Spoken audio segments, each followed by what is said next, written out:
International story. That's the chaos and war in Ukraine, still a hot topic of discussion globally.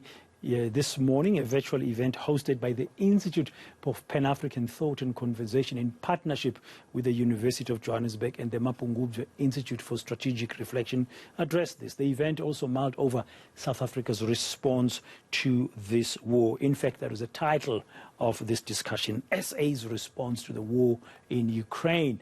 To tell us more, one of the panelists is Recon Director, Dr Kingsley Makhubela, a man himself who's served diplomatically this country as an ambassador for years in different parts on the African continent and in Europe. Dr. Makhubela, good afternoon. Thank you very much for your time. Just first up, what stood up this morning for you, just broadly, as we are having this discussion about South Africa's response to the war in Ukraine?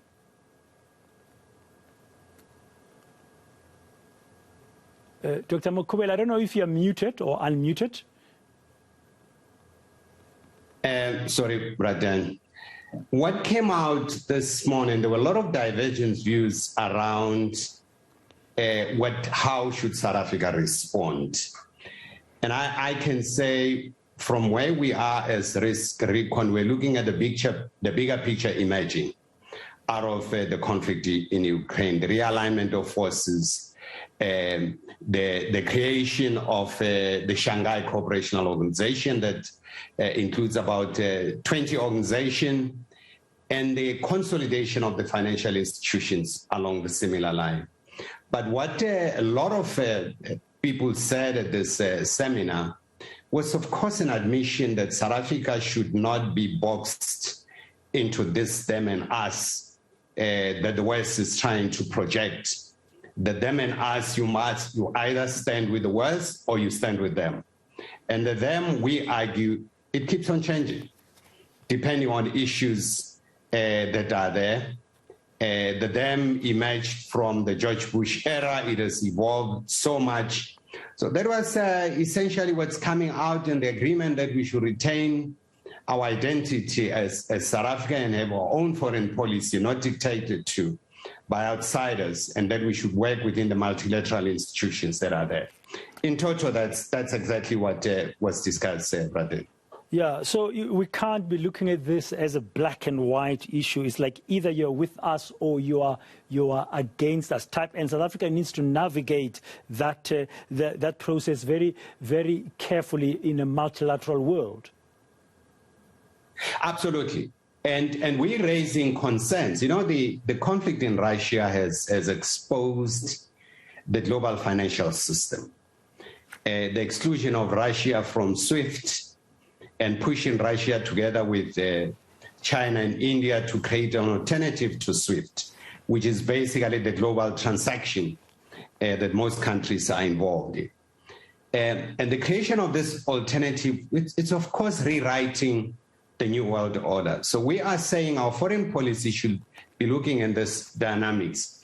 In the last 2 years, the U.S. Federal Reserve has been printing about $120 billion a month, what is called quantitative easing. And this money is flooded into the market, threatening the sovereign debt of a lot of, or creating a sovereign crisis for a lot of countries. And of course, inflating the stock market around the world. And specialists and some, especially in the financial sector, are saying this bubble is likely to burst very soon. And we are likely to see a crisis much bigger than the 2008 financial crisis. But these are all the ramification of the unintended consequences of this isolation of Russia and creating the sanctions that are really biting. Yeah, unless the context today, I think the context in the world today might be different. But I was just thinking as we were talking, in the 60s, the United States did not allow the then Soviet Union to put up missiles in Cuba that were facing America.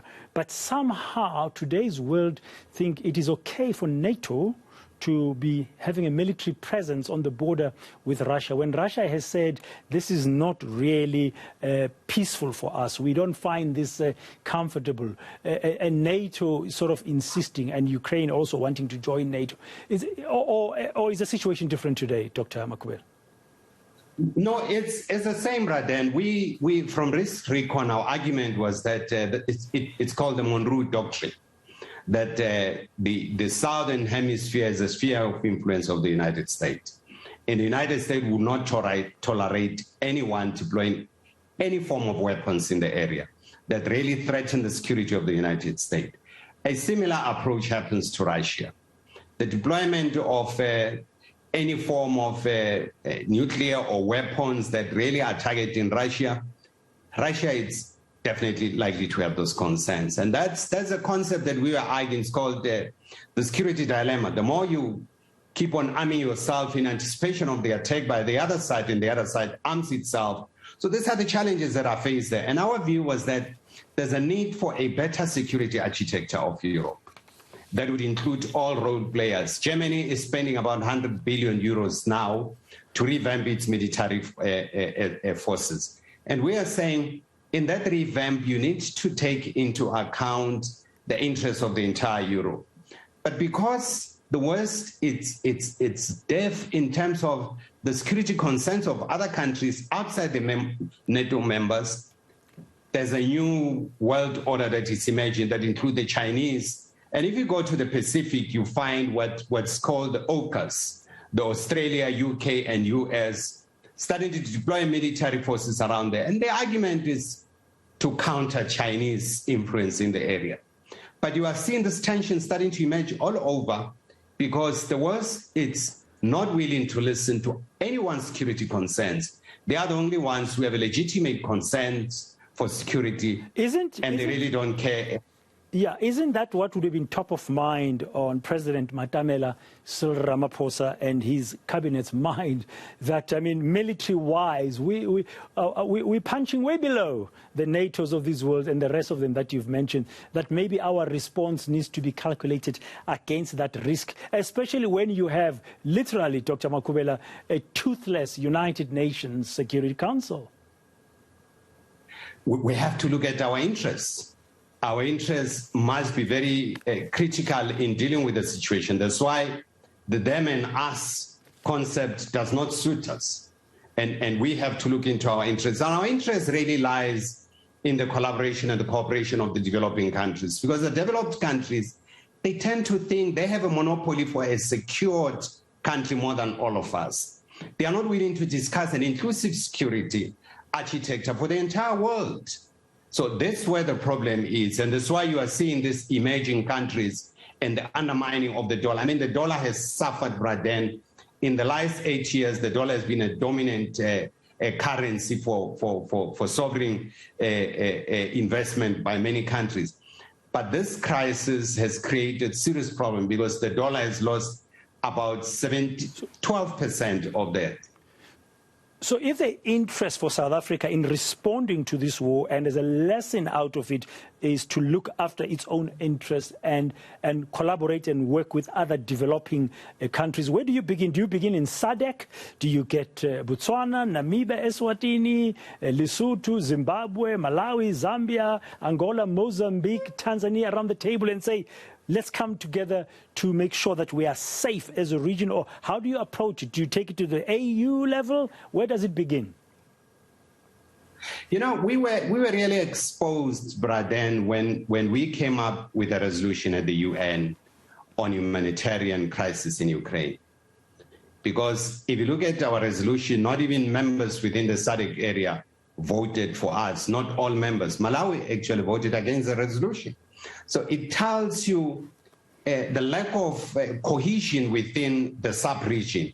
And for us to remain relevant and remain a big player in the global stage, we need to consolidate our backyards. We need to spend more resources actually protecting our own backyards. I mean, the crisis in Mozambique, which we spoke about at one stage, Mozambique has about 2.8 trillion cubic meters of gas, and it's threatened by a conflict. What a coincidence. So those are issues. That's where we need to spend our resources to consolidate our own backyards, and we can then punch much better the global platform. So the response for us, what you're arguing is that they're in the way of responding to the war and what it has exposed, the Russia-Ukraine war, is to strengthen ourselves and our backyard, so we can really engage with the rest of the world from a stronger position. Have you picked up if there's appetite for that within the corridors of power here? You know, as long as most of our economies are dependent on handouts from developed countries, it's going to be unlikely to get some level of cohesion in terms of dealing with big powers. Now, we as South Africa, I think we need to be alive to the possibility that even within our own SADC area, there are people who are going to be against us. But how do we manage these differences moving forward? I think we haven't mastered that. We need to develop institutional capacity within our own government organization, for instance, to deal with conflict resolution, how to assist in dealing with those issues. And that's how we're going to start bonding and building stronger cohesion and building stronger bridges to be able to compete with the rest of the world, or to expose ourselves constantly to these weaknesses. It's to our own detriment, all of us. Thank you very much for your time, as usual, and your insights here on Today on eNCA. Dr. Kingsley Makhubela, he's the Director of Risk Recon.